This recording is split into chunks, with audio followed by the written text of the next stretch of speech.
चलिए आगे बढ़ते हैं और बात कर लेते हैं लव जिहाद के बढ़ते मामलों की। एक मामला है दमोह का, जिसमें स्कूल में टॉप करने वाली लड़कियों को पोस्टर में स्कार्फ पहना दिखाया जाने का मामला सुर्खियों में। और दूसरा मामला है जबलपुर का।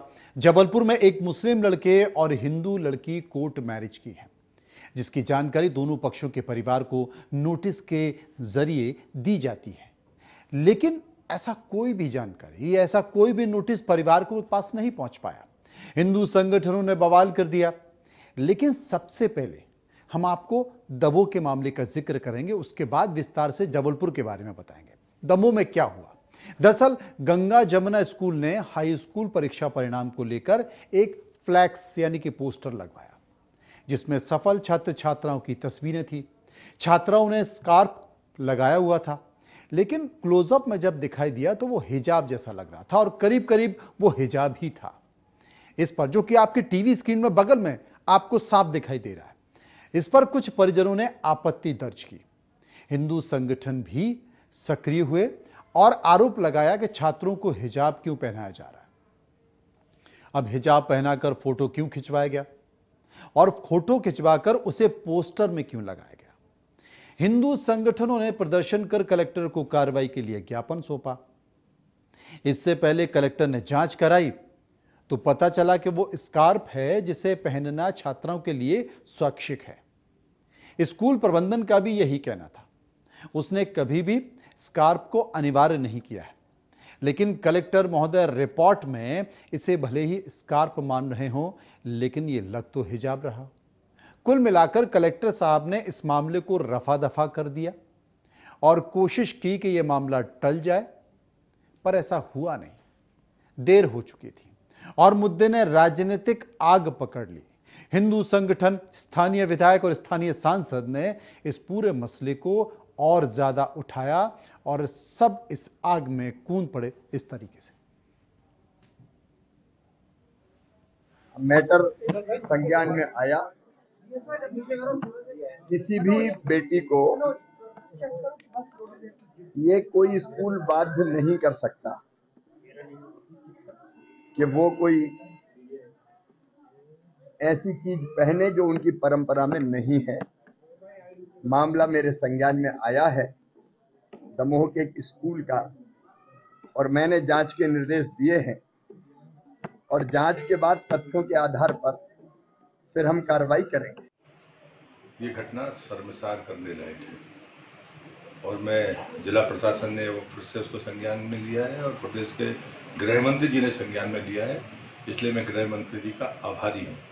लेकिन चूंकि ये घटना दमोह की है तो ये बात आप समझ लेनी चाहिए कि जितनी भी सख्त कार्रवाई हो सकती है प्रबंधकों पर, इस आयोजन के पीछे जिनकी ये गंदी मानसिकता है उनको नहीं बख्शा जाना चाहिए।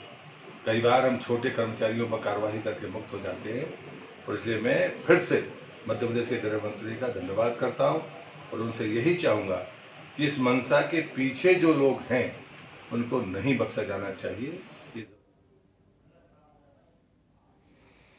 अब दमोह के गंगा जमुना स्कूल में हिंदू छात्राओं को हिजाब पहनाने के मामले में स्कूल प्रबंधन डैमेज कंट्रोल के मूड में है। स्कूल प्रबंधन ने स्कार्फ को यूनिफॉर्म से हटा दिया है, साथ ही लब पे दुआ बनकर जो गीत था वो बंद कर दिया है। अब सिर्फ जन गण मन ही गाया जाएगा। सुनिए।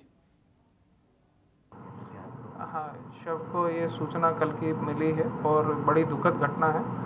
इस पे एसडीएम ने सीएमओ और वहाँ पे जो प्रभारी हैं उसके नगर पालिका के वाहन के, उन दोनों को एससीएन जारी किया है और उसमें जल्दी कार्रवाई करेंगे।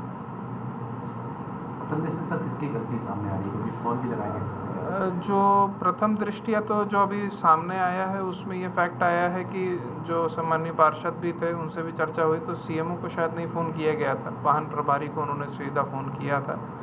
मगर जैसी भी स्थिति है, ये संवेदनशील मामला है, इसमें तुरंत एक्शन लेना चाहिए था जिसको भी किया गया था।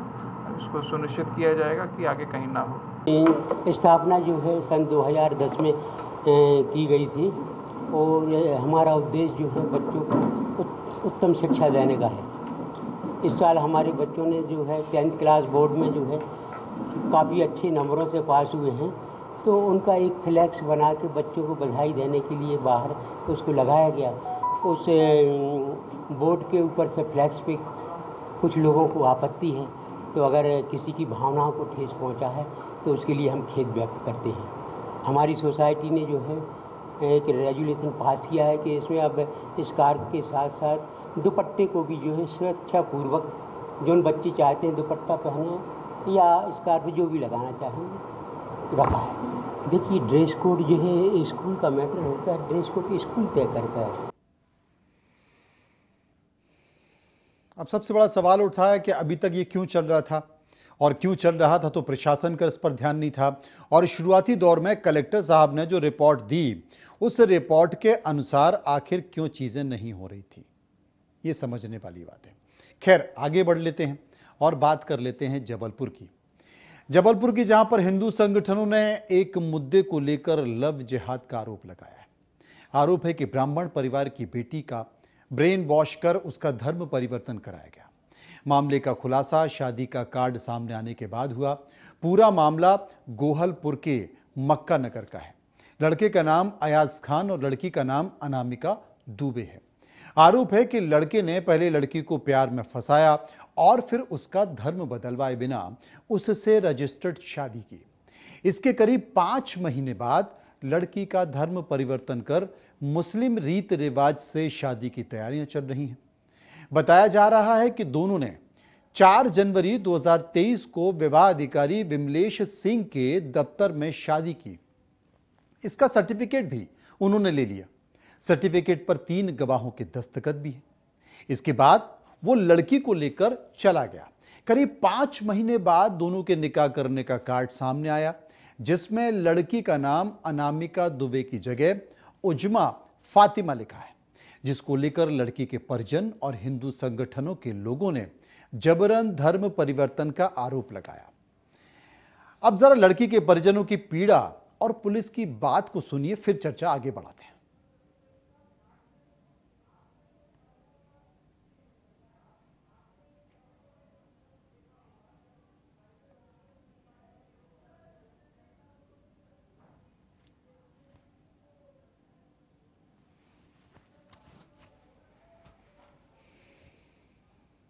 जी, हमारी लड़की को मुस्लिम लड़का जो कि हिंदू बन के लड़की से बात करता था और बाद में पता चला वो मुस्लिम है और शादी कर लिया उससे, तो हम लोग को कोई जानकारी कहीं से नहीं मिली।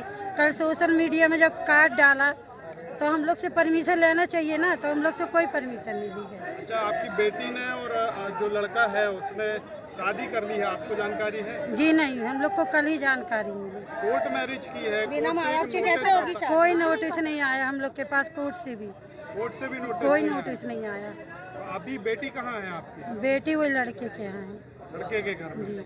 अब क्या चाहते हैं? हम चाहते हैं हमारी बेटी हमको वापस मिले और कड़ी से कड़ी सजा उनको मिले। क्या लगता है आपको, धर्मांतरण, लव जिहाद, ये लव ही जिहाद होगा भैया, जब ही तो ये सब हुआ ना। और जो आजकल ये चल रहा है, मुसलमान अपने आप को होशियार समझते हैं, ये सब थोड़ा होना चाहिए।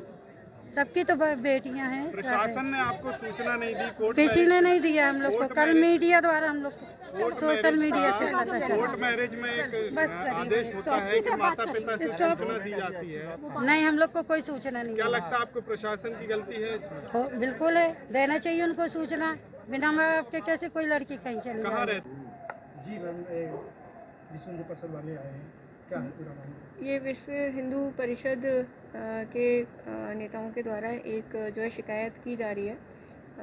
एक ज्ञापन देने के लिए वो पुलिस कार्यालय में उपस्थित हुए हैं, तो उस पर जो है जांच की जाएगी और वैधानिक कार्रवाई की जाएगी। उधर बताया जा रहा है कि लड़के और लड़की की रजिस्टर शादी का पता लड़की के परिजनों को भी नहीं था। हिंदू संगठनों के लोगों ने लड़की के परिजनों को दोनों की शादी की जानकारी दी। जब दोनों की शादी का कार्ड सोशल मीडिया में वायरल हुआ तो लड़की के परिजनों को पता चला। ऐसे में सवाल ये उठता है कि जब दोनों की रजिस्टर्ड शादी हुई तो क्या लड़के और लड़की के परिजनों को जानकारी नहीं दी गई? और अगर जानकारी नहीं दी गई तो क्या अधिकारी भी इसमें शामिल थे? उनकी मिलीभगत हुई? कहीं ना कहीं जो नोटिस है उस कॉपी को परिजनों के पास नहीं भेजा, सिर्फ अपने पास छुपा कर रख लिया और एंट्री कर ली। आपको बता दें कि ये वही जबलपुर है, यहां कुछ दिन पहले एनआईए ने छापेमारी की थी। जबलपुर में आतंकी संगठन आईएसआईएस के कनेक्शन के आरोप में गिरफ्तार शाहिद, आदिल और मामूर के पास से एनआईए को देश विरोधी सामग्री मिली थी। इसमें 2050 तक भारत और पूरी दुनिया में इस्लाम का राज स्थापित करने के लिए एक मिशन के तहत काम करने का जिक्र है। इसमें लिखा है कि हिंदू स्त्रियों का सम्मान नहीं करते हैं, भेदभाव करते हैं। एक जगह तो हिंदू लड़कियों से रेप को भी सही बताया है। दरअसल 26 और 27 मई को एनआईए और मध्य प्रदेश एटीएस ने जबलपुर के घंटाघर इलाके में छापेमारी की। 13 ठिकानों पर दबिश के बाद 13 लोगों को हिरासत में लिया गया।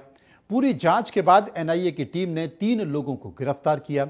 इनमें से 19 साल का शाहिद, 20 साल का आदिल और 29 साल का मामूर है। एनआईए ने दावा किया कि ये तीनों कट्टर आतंकी संगठन आईएसआईएस के संपर्क में थे, इसके लिए काम करते थे। वहां उन्हें फंडिंग भी होती थी और उसके पास से तेज धार वाले हथियार, गोला बारूद, आपत्तिजनक दस्तावेज और डिजिटल गैजेट भी जब्त किए गए। इसकी गिरफ्तारी के बाद एनआईए ने अपना बयान जारी किया। उसमें लिखा है कि मोहम्मद आदिल और उसके साथी ग्राउंड लेवल पर दावा, प्रोग्राम और सोशल मीडिया के जरिए देश में आईएसआईएस का प्रोपेगेंडा फैला रहे हैं। 2050 तक भारत को इस्लामिक राष्ट्र बनाने के एजेंडे का काम कर रहे हैं। हथियारों को जमा कर देश में बड़ा आतंकी हमला करने की साजिश भी रच रहे हैं। यूट्यूब, इंस्टाग्राम चैनल्स और व्हाट्सएप ग्रुप के जरिए आईएसआईएस के लिए भर्तियां भी कर रहे हैं। बताया जा रहा है कि आईएसआईएस दुनिया भर में दावा प्रोग्राम चलाता है। इन सब का मिशन एक ही है कि दुनिया में इस्लामिक सत्ता स्थापित करना।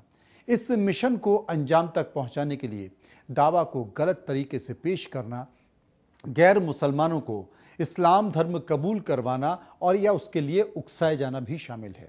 इसके लिए सोशल मीडिया को हथियार बनाया जाता है। दावा की आड़ में स्थानीय लोगों की भर्ती की जाती है। यूके में दावा स्टॉल के जरिए ऑनलाइन लोगों को इस्लाम से जोड़ने का प्रयास भी किया जाता है। ऐसे में सवाल यही है कि क्या जबलपुर में तो लव जिहाद का मामला सामने आया है, कहीं आईएसआईएस इसी मॉड्यूल का हिस्सा तो नहीं? अब जो मनोज मुंतशिर हैं, जो भोपाल के गौरव दिवस कार्यक्रम में शामिल होने पहुंचे थे, शिरकत करने पहुंचे थे, उन्होंने भी इस घटना को लेकर या लव जिहाद को लेकर फिर से ज्ञान दिया है। सुनिए।